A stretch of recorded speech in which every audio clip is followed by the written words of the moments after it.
Alors mon ami, tu pensais que du jour au lendemain, tu vas devenir le plus zélé dans l'accomplissement des mitzvot? Fais attention.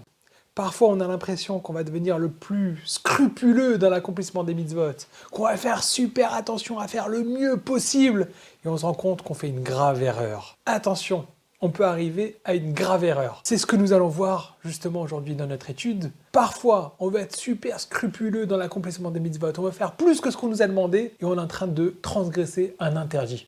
Hello à tous, merci de nous rejoindre pour cette nouvelle étude de Mishnah, dernière Mishnah du second chapitre du traité Brachot. Comme d'habitude, je fais la lecture et la traduction de la Mishnah pour passer après à une explication et un développement. Khatan, Imratza likrot Kriyat Shema laila rishon Koré. Un jeune marié, s'il veut quand même lire la lecture du schéma la première nuit de son mariage, Koré, il a le droit de le lire. Rabban Shimon ben Gamliel Omer, Rabban Shimon, le fils de Gamliel, dit « Lo kol harotze litol et Hachem itol ». Pas toute personne qui veut prendre pour lui le nom glorieux de quelqu'un qui accomplit bien les mitzvot, itol, il a droit de le prendre.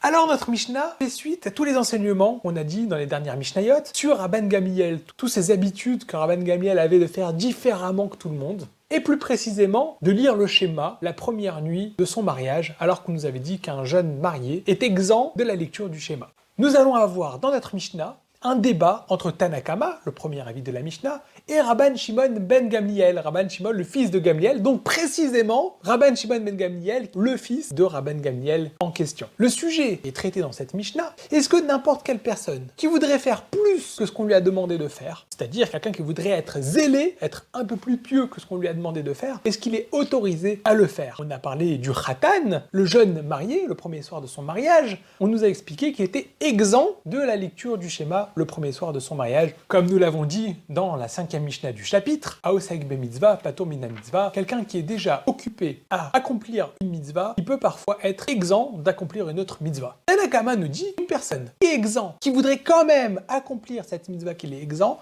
il pourra le faire. Rabban Shimon ben Gamliel dit, mais attendez, vous n'êtes pas rendu compte de qui on parle? On parle de Rabban Gamliel. C'est pas n'importe quelle personne qui pourrait justement prétendre à vouloir être un peu plus pieux dans l'accomplissement des mitzvot. Il faut qu'il ait une certaine stature, comme Rabban Gamliel, qui était spécialement pieux. C'était un des plus grands de sa génération.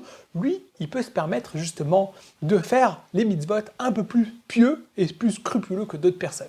Alors quel est le débat? De quoi il s'agit? Et c'est là que nous allons introduire une nouvelle notion dans notre Mishnah. C'est la notion qui s'appelle Yohara. C'est une notion qui est appliquée dans la halacha.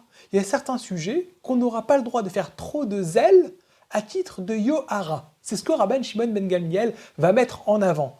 Il prétend qu'une personne qui voudrait accomplir la mitzvah de la lecture du schéma alors qu'on l'a exempt de ce commandement, il serait considéré comme Yohara.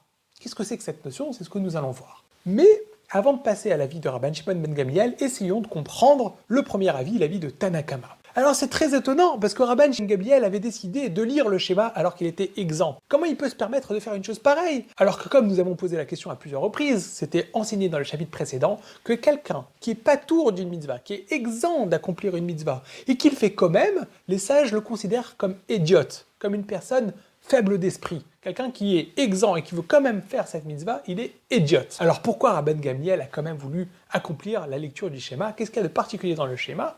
Alors ce qu'il y a de particulier dans le schéma, c'est que contrairement à d'autres mitzvot, quand on veut prendre sur soi d'accomplir une mitzvah alors qu'on nous a exempt de cette mitzvah, parfois ça peut créer un préjudice sur d'autres commandements. Comme par exemple dans le chapitre précédent, la personne qui voulait accomplir aussi la vie de Beth Shammai et qui s'est retrouvée dans un danger. Alors on sait très bien qu'on n'a pas le droit de se mettre en danger, donc cette personne est considérée comme un idiot. Pourquoi? Parce qu'il s'est mis en danger sur quelque chose qu'il ne devait pas faire. Quand la patour mina mitzvah VOC, toute personne qui est exempte d'une mitzvah et qui le fait quand même, c'est-à-dire que ça va porter préjudice à d'autres commandements, eh ben il sera considéré comme un idiot. Ou alors, par exemple, quelqu'un qui voudra faire une mitzvah alors qu'on ne lui a pas demandé de le faire, et que ça va, par exemple, porter un préjudice financier à d'autres personnes sur le principe que lui, il va accomplir sa mitzvah, c'est bien évidemment un idiot. Or là, Rabban Gamliel dit, ben non, ça porte pas forcément préjudice, parce que je vais quand même accomplir l'autre mitzvah, la mitzvah du jeune marié qui est occupé à sa mitzvah du mariage.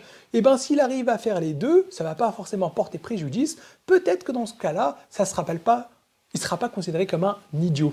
Ou alors une autre raison, dans le cas où une personne arriverait à se concentrer tout de même dans la lecture du schéma, et que l'occupation qu'il a du mariage ne va pas porter préjudice à sa concentration de la lecture du schéma, eh ben peut-être qu'à ce moment-là, il ne serait pas exempt.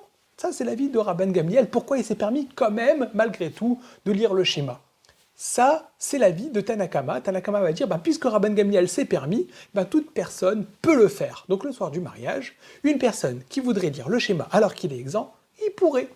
Vient Rabban Gamliel et s'oppose à l'avis de Tanakama en disant « Mon père était une personne particulière ». Rabban Gamliel, c'était une personne qui avait un comportement exemplaire dans toutes les mitzvot de la Torah. C'est pas comme maintenant il a décidé de faire du zèle sur une mitzvah particulière, alors que les autres mitzvot de la Torah, il n'est pas spécialement regardant. C'est une personne qui est considérée comme un chassid, comme quelqu'un de pieux. Maintenant, une personne qui décide, lui, de montrer à tout le monde, regardez, je fais les choses de manière très scrupuleuse. Moi, je suis très pieux. Même quand on ne me demande pas de faire des mitzvot, je vais aller les faire. Ça s'appelle la yohara. Yohara, ça veut dire, c'est quelqu'un d'orgueilleux. Il se prétend être meilleur que les autres, ça, c'est un interdit. Il y a beaucoup d'halachot comme ça, où quelqu'un qui est scrupuleux dans certains mitzvot, alors que c'est pas forcément scrupuleux sur toutes les mitzvot, on va lui dire, mais tu te prends pour qui? Tu veux faire mieux que tout le monde dans cette mitzvah précise, alors tu n'es pas quelqu'un qui est absolument complet dans le strict minimum, c'est interdit. C'est yohara, ça voudrait dire que cette personne est quelque part un peu orgueilleux. C'est ce que Rabban Shimon ben Gamliel accuse Tanakama en disant tu permets à tout un chacun de faire cette mitzvah alors que finalement c'est un interdit de yohara. On apprend ici un principe très important.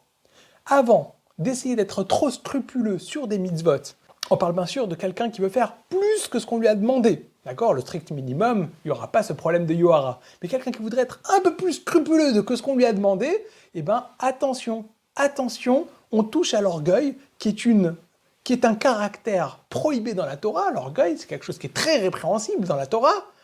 Il faudra faire très attention. Il y a des halachot, justement, qui sont tranchés sur certaines choses où il faudra faire attention à ne pas être trop scrupuleux à cause de cet interdit de yohara. C'est comme ça, avec cet enseignement, qu'on termine le second chapitre de Masechet Brachot, avec toutes ces anecdotes un peu particulières de Rabban Gamliel. Et on se retrouve pour la prochaine étude dans la prochaine vidéo, sur le prochain chapitre, le 3e chapitre du traité Brachot. Merci et à bientôt.